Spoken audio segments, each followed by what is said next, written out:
Já tem alguns dias que está rolando a história do Calvo da Campari, que é um coach, um influenciador de masculinidade, que, bem, é um babacão que simplesmente ensina os homens a serem escrotos, mas ele bombou na internet por uma entrevista que ele deu para um podcast, e aí nessa entrevista ele falou algumas coisas, sabe, muito ridículas, que viraram piada, e aí muita gente passou a tirar um sarrão dele, até que num ponto aí ele foi e ameaçou uma humorista, a Lívia Lagato.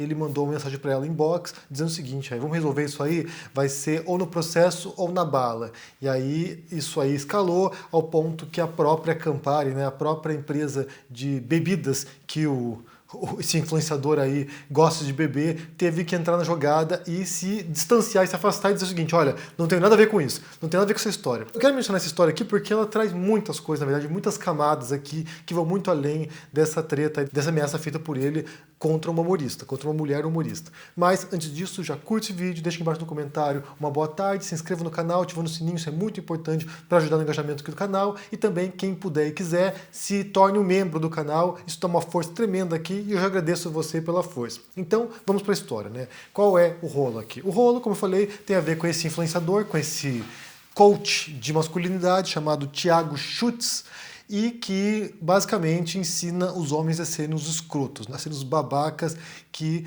querem só comer mulherada, só pegar mulher, segundo aqui das reportagens sobre esse assunto, né, pegar mulheres com menos de 30 anos, que não sejam feministas e só para transar.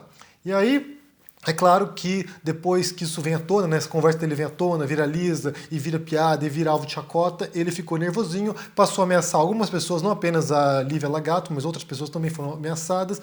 Eu quero pôr para vocês aqui a desculpa esfarrapada que ele deu. Esse aqui é um vídeo satírico feito pela Bruna Volpe, mas muita gente fez vídeo de reação a essa fala do Thiago. Mas vamos ouvir aqui a Bruna falando, tirando sarrinho da resposta que ele deu, justificando essa afirmação dele que seria ou processo ou bala. Assistam aqui porque é engraçado e vai nos ajudar a compreender um pouquinho o teor geral disso. Assistam. E não é que o Calvo do Campari se pronunciou? Foi um pronunciamento, olha, super imprevisível, ninguém imaginava. Bom, vamos assistir essa coisa maravilhosa.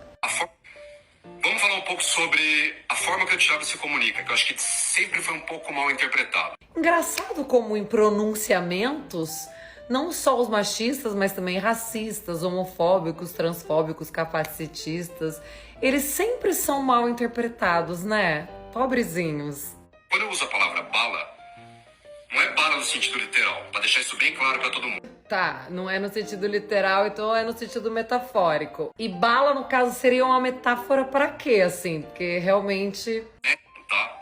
Mete bala, mete marcha, soca o pau, vambora. No sentido de vamos resolver essa questão. Essa questão precisa ser resolvida. É processo ou bora, vamos de outra forma, tá? Então a explicação dele é processo ou bora. Vamos resolver de outra forma. Então ele usou a palavra bala para se referir a resolver de outra forma, que não seja processo. Ou é processo ou é outra forma. E ele usou a palavra bala para se referir a outra forma. Imagina que isso dá margem pra gente entender que era bala, gente. Nós todos, que somos muito burros e interpretamos uma coisa que não tinha nada a ver. Tipo, o cara fala que é processo ou bala e a gente entendeu que era processo ou bala. Tipo, nada a ver, cara. Ele só quis dizer que era processo ou outra forma. Tipo bala, mas não bala. Então, como vocês viram aqui, a Bruna acertou na veia nessa história, né? Porque qual interpretação você vai dar para isso?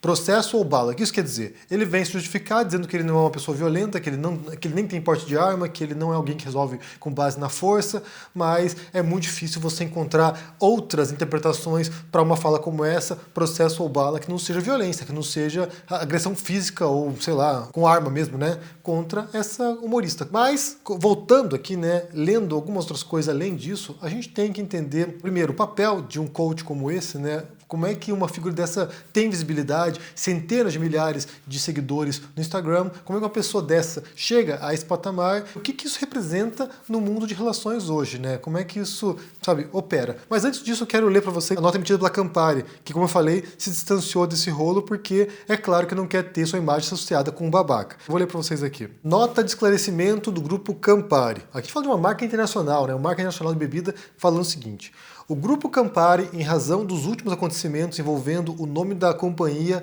vem a público informar que não tem e nem nunca teve nenhum tipo de relação, vínculo ou contato com Thiago Schultz. Campari se solidariza com todas as mulheres que foram envolvidas nesse caso de misoginia e ameaças e rechaça veementemente toda atitude preconceituosa e violenta manifestada por este influenciador.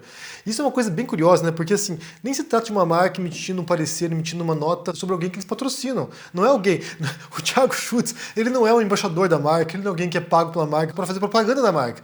Ele é alguém que numa entrevista mencionou que bebia Campari e agora a marca, para não ficar colada com essa figura, está sendo obrigada a emitir uma nota para se justificar, dizendo o seguinte: não tem nenhuma relação com esse cara, nós aqui do Grupo Campari não conhecemos o sujeito, ele não representa a nossa bebida. Então, para você ver como isso realmente escalou, como isso aqui foi longe, né, e como de fato as falas dele são muito problemáticas, nesse caso potencialmente criminosas, ao ponto de ser uma ameaça, né, ameaçar uma humorista. Mas, voltando aqui sobre relações, como é que uma figura dessa se torna tão popular assim, tão seguida por pessoas da internet, né? E aí eu entendo que a gente vive um momento, não sei se é único na história, mas certamente é bem particular, no qual as pessoas simplesmente não conseguem, ou têm uma tremenda dificuldade para se relacionar com as demais de uma maneira honesta, de uma maneira saudável. Esse cara, ele fala, ou ele representa um movimento de muitos homens aí que a gente já percebe na internet tem um bom tempo, e que vai levando para diferentes locais sombrios, e que tem a ver com a ideia de Red Pill. A Red Pill seria uma pílula vermelha. Aqui a gente retorna ao Matrix, né? O Matrix é um filme clássico já, né? Um filme bem importante de ficção científica e que levanta, na verdade, várias questões filosóficas. O primeiro filme lançado, tem uma cena no filme no qual o protagonista, que é o Neo, interpretado pelo Keanu Reeves, ele tem uma escolha. Ele pode optar por uma pílula azul, que ele tomaria, e aí ele voltaria para a vida comum dele, a vida normal dele, a vida monótona, a vida tediosa dele como funcionário de uma empresa, sabe, como programador de uma empresa, e aí ele não saberia a verdade, ou tomar a pílula vermelha, que é a pílula que daria conhecimento da realidade para ele. E quando ele toma a pílula vermelha, isso leva ele para um mundo bastante estranho, mas que é o mundo real. O mundo que ele vivia anteriormente é uma simulação. Então a história do Matrix é essa, né? E daí a extrema-direita, e não apenas a extrema-direita, mas também grupos masculinistas, grupos de jovens revoltosos, passaram a adotar essa metáfora da pílula vermelha, da Red Pill, a pílula vermelha da Matrix, né, do Neo, para falar sobre o conhecimento da realidade, como o mundo realmente opera. Então teria uma percepção de como são os mecanismos de poder da realidade, mas, em particular, quando se trata de masculinistas, quando se trata desses jovens revoltados com as mulheres, seria compreender como as mulheres são manipuladoras, como as mulheres são interesseiras, como as mulheres são interessadas apenas no macho alfa, no homem dominador, e não estão interessadas em outros tipos de masculinidades, que esses jovens, né, muitos deles se encaixariam. Pessoas incapazes de comunicar, pessoas com dificuldade de relacionar, tímidos, ou sei lá, algum tipo de um perfil aí que a gente vê muito comum na internet de jovens que não conseguem realmente ter relações sexuais, incels, né, os celibatários involuntários. E aí, o que haveria seria a possibilidade de compreender essa realidade, de compreender como se dá o jogo amoroso, e aí só usar, entre aspas, as mulheres para o sexo, mas sem vínculo emocional com elas. E aí surgiriam nesse espaço, né, nesse ambiente de jovens frustrados ou adultos frustrados, homens frustrados, surgiria esse tipo de coach que viria pregar modos de como você conquista as mulheres, mas sem se envolver com elas. Ou seja, você usaria as mulheres, você usa as mulheres para o seu prazer, para satisfazer o seu desejo, mas sem se envolver com elas. E aí o Thiago Schultz entra nessa. Então, o Thiago Schultz, inclusive, tem lá, se não me engano, a parte do Instagram dele que tem a ver com Red Pill também. Não sei como é que chama, mas tem a ver com isso. Que seria essa compreensão de como se dá esse jogo real da masculinidade e da relação com as mulheres. Então, não surpreende que um sujeito como esse, que tem falas muito bizonhas, são falas realmente de arrepiar o cabelo. Eu assisti alguns trechos da entrevista dele no podcast lá, que foi que viralizou, e tem falas que são muito problemáticas, e realmente tem a compreensão de que a mulher é um objeto, é uma coisa que você tem que dominar, que você tem que ter uma relação de poder com a mulher. E aí, isso retorna, inclusive, não apenas relações amorosas, mas vários tipos de relações que se dão entre as pessoas, nas quais há essa desigualdade e que, de fato, um domina o outro, um tem essa posição de superioridade sobre o outro, são relações desiguais e que, geralmente, um ganha e outro perde.